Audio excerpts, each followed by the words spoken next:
नमस्कार शेतकरी मित्रांनो, शेतकरी योद्धा या यूट्यूब चॅनलमध्ये आपलं मनापासून स्वागत आहे. शेतकरी मित्रांनो, काही वॉटर सोल्युबल खतांच्या तुम्ही फवारण्या केल्या तर नक्कीच तुम्हाला चांगलं असं त्यापासून उत्पादन वाढ होत असते. आता कपाशीमध्ये वेगवेगळे वॉटर सोल्युबल खतांची तुम्ही फवारणी करू शकता आणि त्यापासून चांगलं असं उत्पादन वाढ करू शकता. शेतकरी मित्रांनो, तुम्ही बेसल डोस दिला असेल किंवा खालून तुम्ही खतं देत असाल, परंतु सतत येणारा पाऊस, ढगाळ वातावरण यामुळे मुळ्यांचे जे कार्य आहे ते थांबत असतं किंवा प्रकाश संश्लेषण क्रिया मंदावत असते. अशा वेळेस तुम्ही फवारणी करून ही खतं देऊ शकता. ही फवारणी करून खतं दिल्यामुळे तुम्हाला लगेच त्याचा रिझल्ट मिळतो किंवा ही खतं लवकर आपटेक होतात किंवा लवकर ते पीक कार्यान्वित होत असतं ते खत. त्यामुळे त्याचा लगेच तुम्हाला रिझल्ट पाहायला मिळतो. त्यामुळे फवारणी केल्या लगेच तुम्हाला रिझल्ट पाहिजे असेल तर काही खतांची तुम्ही फवारणी करू शकता. आता ही कोणती खतं आहेत किंवा कोणत्या वेळेस याची फवारणी करायची, तर सुरुवातीच्या काळात कपाशीची चांगली वाढ होण्यासाठी तुम्ही 19-19-19 NPK 19-19-19 नायट्रोजन, फॉस्फरस, पोटॅश हे घटक असणारं तुम्ही कोणत्याही कंपनीचं हे खत याची तुम्ही फवारणी करू शकता. याचं जे प्रमाण आहे ते 2.5 ग्रॅम ते 3 ग्रॅम एका लिटरसाठी हे प्रमाण घ्यायचं आहे. तर साधारणतः 45 ग्रॅमपर्यंत तुम्ही 15 लिटरच्या पंपाला याचं प्रमाण घेऊन याची फवारणी करू शकता.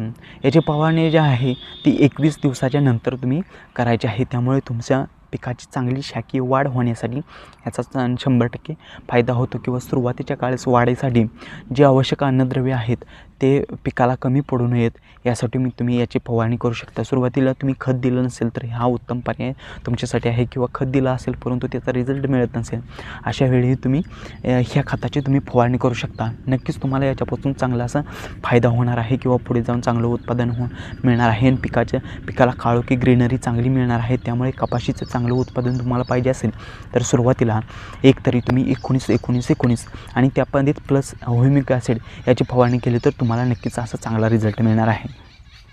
त्यानंतर तुम्ही दुसरी फवारणी करू शकता.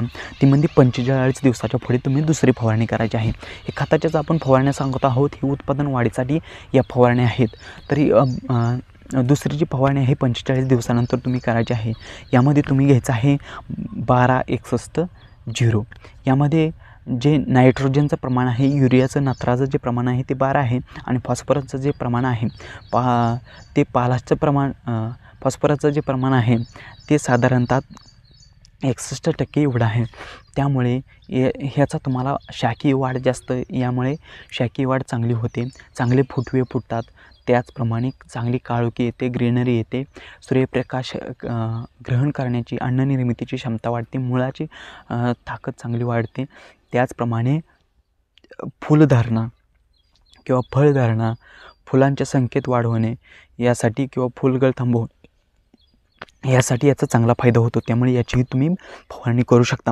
60 ग्रॅम 15 लिटर पंपासाठी याचं प्रमाण घ्यायचं आहे आणि याची तुम्ही फवारणी करायची आहे. नक्कीच तुम्हाला चांगला असा रिझल्ट मिळणार आहे. त्यामुळे कपाशीला तुम्ही याची फवारणी 100% एकतरी करणं गरजेचं आहे. तरी फवारणी आहे ते आहे 0-52-34. यामध्ये फॉस्फरसचे प्रमाण आहे ते साधारणतः 52% आहे, तर पोटॅश हे 34% आहे.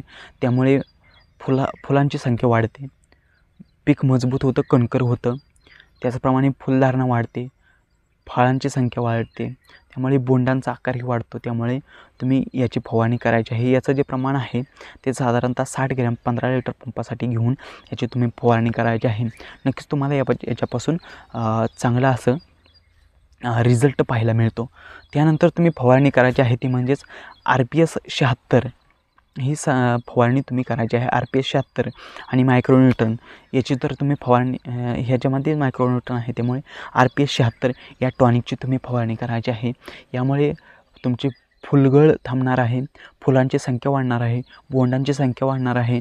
त्याचप्रमाणे तुमची पिकाची जी अन्नद्रव्य निर्मितीची, प्रकाश संश्लेषणाची जी क्षमता आहे ती वाढणार आहे.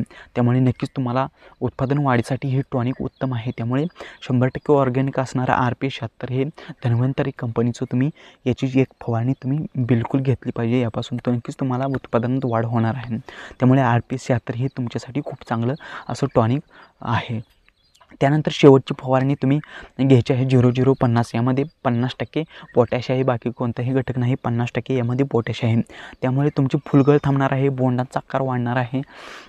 तुमची जी वाढ पिकाची होत असते ती थांबून सर्व अन्नद्रव्य हे तुमच्या बोंडामध्ये उतरत असतात आणि त्यापासून तुम्हाला चांगला असे क्वालिटीचा कापूस या ठिकाणी पाहायला मिळतो. त्यामुळे शेवटच्या टप्प्यामध्ये तुम्ही 0050 या खताची फवारणी केली तर नक्कीच तुम्हाला याच्यापासून चांगला असं रिझल्ट पाहायला मिळतो. 2.5 ग्रॅम प्रति लिटर पाण्यात घेऊन याची फवारणी करू शकता तुम्ही.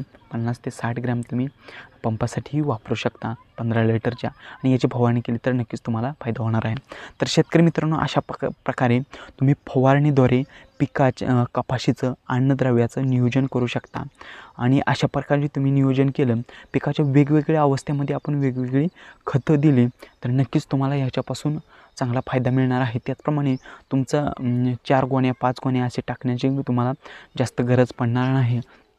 त्यामुळे तुमचा खर्चाची बचत होणार आहे आणि तुम्ही फवारणी केल्या तुम्हाला लगेच त्या पिकामध्ये रिझल्ट पाहायला मिळणार आहे. त्यामुळे नक्कीच तुम्हाला पुढे जाऊन त्याचा फायदा मिळतो. तुम्ही दुसरी वॉटर सोल्युबल खतं खालून दिली तर 1 महिन्यापर्यंत तुमचा कालावधी हा ते खत पिकाला अपटेक होण्यासाठी मिळण्यासाठी जात असतो. एवढा मोठा गॅप यामध्ये असतो, परंतु फवारणी केली तर 3-4 दिवशीच तुम्हाला याचा रिझल्ट पाहायला मिळतो. त्यामुळे कपाशीमध्ये ही 3 ते 4 फवारण्या तुम्ही घेतल्या तर तुमचं उत्पादन वाढीसाठी 100% फायदेशीर आहे. बाकी फवारण्या तुम्ही बोंडअळीसाठी, लाल कोळीसाठी, माहिष्साठी, थ्रिप्ससाठी, कीटकनाशकाचे घेऊ शकता, परंतु उत्पादन वाढीसाठी हे 3, 4, 5 फवारण्या तुम्ही 100% घ्या. त्यामुळे नक्कीच तुम्हाला याच्यापासून खताचं व्यवस्थापन व्यवस्थित होईल. ज्या पिकामध्ये कमतरता आहेत, कपाशीमध्ये ज्या न्यूट्रिशनच्या कमतरता आहेत त्या यामधून भरून निघणार आहेत आणि नक्कीच तुम्हाला चांगलं असं उत्पादन यापासून मिळणार आहे. त्यामुळे तुम्ही अशा प्रकारे खताच्या फवारण्या घ्या आणि नक्कीच तुम्हाला यापासून चांगलं असं उत्पादनात वाढ होणार आहे. तर शेतकरी मित्रांनो, हा व्हिडिओ तुम्ही संपूर्ण पाहिल्याबद्दल तुमचे मनापासून आभार. हा व्हिडिओ आवडला असेल तर लाईक करा, जास्तीत जास्त कपाशी उत्पादक शेतकऱ्यांपर्यंत शेअर करा आणि हा व्हिडिओ या आमच्या शेतकरी योगयोद्धा या यूट्यूब चॅनलला सबस्क्राईब नक्की करा. हा व्हिडिओ पूर्ण पाहिल्याबद्दल धन्यवाद.